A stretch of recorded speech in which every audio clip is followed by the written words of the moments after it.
Assalamu alaikum, guys.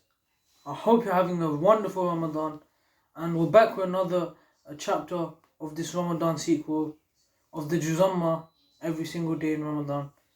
So, today, inshallah, I'll be reciting Surah Na'ziat with translation. So, let's get straight into it and begin. Bismillahir Rahmanir Rahim. Sorry. بسم الله الرحمن الرحيم والنازعات غرقا والناشطات نشطا والسابحات سبحا فالسابقات سبقا فالمدبرات أمرا يوم ترجف الراجفة تتبعها رادفة قلوب يومئذ واجفة أبصارها خاشية يقولون أئنا لمردودون في الحافرة أئذا كنا عظاما نخرة قالوا تلك إذا كرة خاسرة فإنما هي زجرة واحدة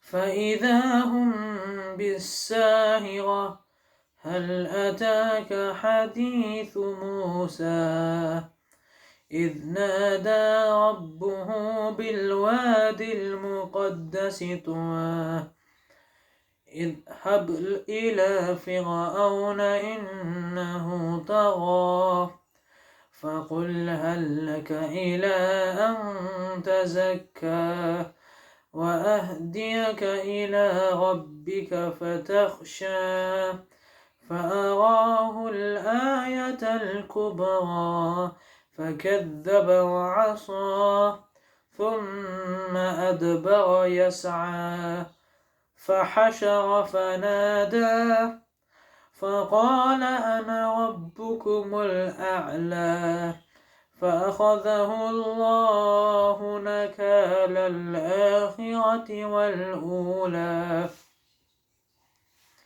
إن في ذلك لعبرة لمن يخشى أأنتم أشد خلقا أم السماء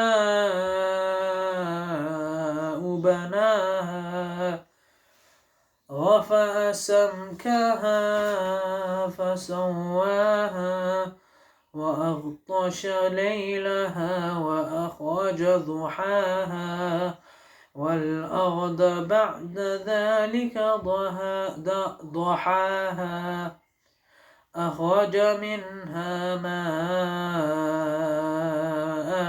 ومرعاها والجبال أرساها متاعا لكم ولأنعامكم فإذا جاءت الطامة الكبرى يوم يتذكر الإنسان ما سعى وبرزت الجحيم لمن يرى فأمن من طغى وآثر الحياة الدنيا فإن الجحيم هي المأوى وأما من خاف مقام ربه ونهى النفس عن الهوى فإن الجنة هي المأوى يسألونك عن الساعة أيان مرساها فيم أنت من ذكراها إلى ربك منتهاها إنما أنت منذر من يخشاها كأنهم يوم يرونها لم يلبثوا إلا عشية يلبثوا إلا عشية أو ضحاها صدق الله المولانا العظيم. Okay, now that the Arabic is over with, we're going to be reading the translation of Surah Na'ziat. So let me find it. And yes, I have found it. So this is chapter 79, Surah 79 of the Quran. And Na'ziat means those angels stripping out souls.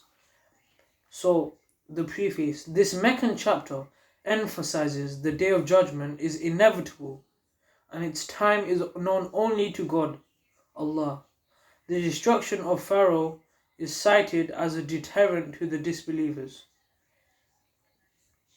Let's start. In the name of Allah, God, the most compassionate, the most merciful. The first part of this is the hereafter is inevitable. Like, it can't be, you can't escape it. It will come. Ayah number 1, verse number 1. By those angels stripping out evil souls harshly, and those pulling out good souls gently, and those gliding through heaven swiftly, and those taking the lead vigorously, and those conducting affairs obediently. Consider the day when the quaking blast will come to pass, followed by a second blast. The deniers' hearts on that day will tremble in horror, with their eyes downcast. But now they ask mockingly, will we really be restored to our former state, even after we have been reduced to decayed bones? They add, then such a return would be a total loss for us. But indeed, it will take only one mighty blast, and at once they will be above ground. The second chapter of this surah, Pharaoh destroyed for denial. Has the story of Moses reached you, O Prophet? His Lord called him in the sacred valley of Tur, commanding, go to Pharaoh, for he has truly transgressed all bounds, like he has passed all limits, no boundaries to what evil he has done. And say, would you be willing to purify yourself, and let me guide you to your Lord, so that you will be in awe of him? Then Moses showed him the great sign, but he denied and disobeyed God. Then turned his back, striving against the truth. Then he summoned his people and called out, saying, I am your Lord, the Most High. So God overtook him, making him an example in this life and the next. Surely, in this is a lesson for whoever stands in awe of God. Okay, the next chapter is about resurrection is easier than creation. Which is harder to create, you or the sky? He built it, raising it high and forming it flawlessly. He dimmed its night and brought forth its daylight. As for the earth, he spread it out as well, bringing forth its water and pastures, and setting the mountains firmly upon it, all as a means of sustenance for you and your animals. Horrors of Judgment Day. So we can see there's a bit of similarities between Surah Na'ziat and the one before Surah Naba, as it mentions about the Day of Judgment, or the final day. Okay, so horrors of Judgment Day. But when the supreme disaster comes to pass, the day every person will remember all their striving, and the hellfire will be displayed for all to see. Then as for those who transgressed and preferred the fleeting life of this world, the hellfire will certainly be their home. And as for those who are in awe of standing before their Lord and restrain themselves from evil desires, paradise will certainly be their home. Subhanallah. This is such a inspiring lesson for us. We can learn a lot from this and take away a lot of messages from this. So the final chapter of this surah is about the denier's mocking question. They ask you, O Prophet, regarding the hour, when will it be? When will it be? But it is not for you to tell its time. That knowledge rests with your Lord alone. Your duty is only to warn whoever is in awe of it. On the day they see it, it will be as if they had stayed in the world no more than one evening or its morning. That's the end of Surah Na'ziat.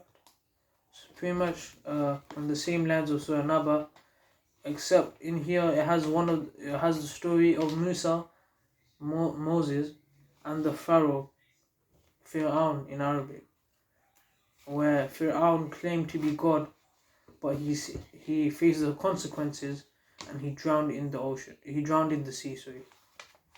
So that's it for today. Stay tuned for the next one and have a blessing Ramadan. Allah Hafiz.